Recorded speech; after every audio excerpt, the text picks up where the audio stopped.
You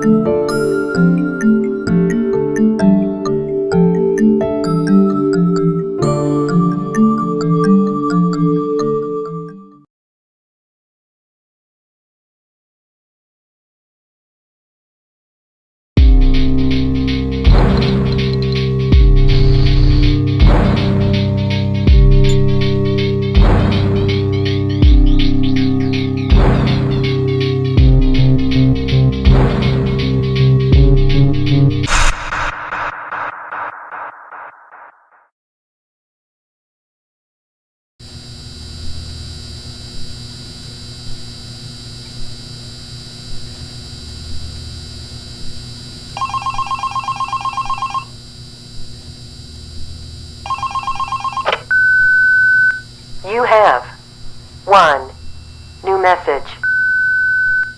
Hi, hello. I'm the junior manager here at the restaurant. I'm supposed to walk you through the job as our new security guard. From your resume, I can tell that you're already a well-experienced guard. But, you know, it's protocol, so I have to walk you through the basics anyway. So, let's get started. We have security cameras all around the restaurant, and if you bring up the camera panel, you'll be able to view the feed from each camera by pressing the camera buttons on them. Now, our lights are always off during the night. Obviously, because it'd be a waste of power to leave them on all night. So to actually see something on the cameras, you can activate the camera system's night vision mode. You activate night vision by clicking on the button of whatever camera you're currently viewing. For example, say you want to see what's on camera 1. You bring up the camera panel, you click on the button that says Cam 01, and then to use night vision, you click on Cam 01 again. Once night vision is activated, you can click on any of the other cameras and view them with night vision as well. And you turn it off the same way you turn it on. Now, night vision takes more power than regular vision, so make sure you use it sparingly. Your first priority as a security guard here is to keep an eye on the animatronics. Those are really expensive machines, and we do not want them stolen. And you keep an eye on them through the cameras. We have quite a few animatronics here at Candy's. There's of course the cats Candy and Cindy, there's Chester the chimpanzee, there's the penguins, just lots I tell you. So, you also have 3 security doors in your office, each of which can be closed by pressing the door button by each one. These are here in case you're in some sort of danger, but personally I just use them to shut myself off from the world when I need a break. But don't let me be your role model on that one. You need to remember that closing these doors takes power, and the longer they're closed, the more power they drain. Now, I know that sounds kinda backwards, but you have to trust me on that one. I think it's something about the doors having an automatic fail-safe feature in case the power gets cut off. You know, so they open up if there's no more power. All I know for sure is that they do use more and more power the longer they're closed, so you don't want to keep them closed for too long at a time. Now, the reason I keep mentioning the power is because the restaurant uses a backup power generator at night, which only has a certain amount of juice in it.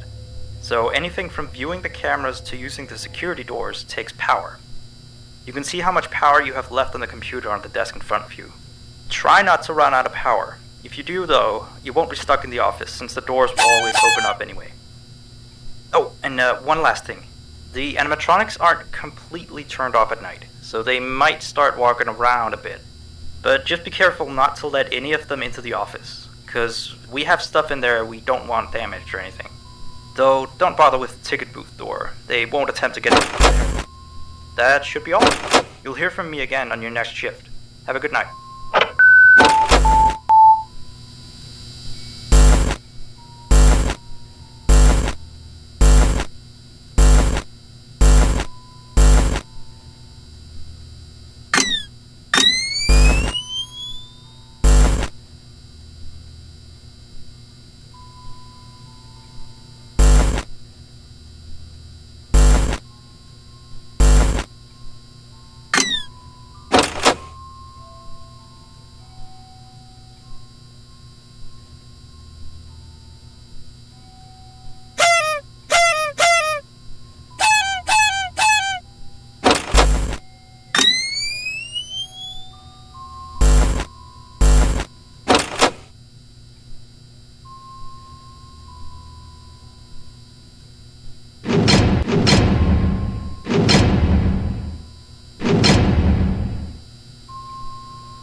I put up a note today to gather some intel on the animatronics from the other employees, just to get a list of the issues we've had with them. They've written down some stuff here for you, so let's see. Alright, so obviously the animatronics walk around at night, you know that by now. They try to get to places they shouldn't be. Yep. They act weird after dark. Yep. They don't like adults. I mean, I suppose. They always seem nice around children. Around us employees, they just kinda stare at you. I always thought they just had to be coded to interact with anyone other than children. But some of the other employees have felt threatened by them now and then. But I know that some of them are also superstitious morons.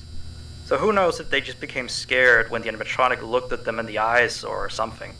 Anyway, one last thing on the list here. The last penguin interferes with the system. There's a sentence I never thought I'd say. We have these penguin animatronics as waiters. They take people's orders and whatnot. We used to have 3 of them, but 2 of them broke down and haven't been fixed yet. I think they're referring to the 3rd penguin that still works. Or, well, apparently it doesn't quite work. So yeah, definitely don't let him into the office. His presence alone could probably destroy our systems. Well, that'll be it for now. I'll be sure to leave another message for your next shift.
I see.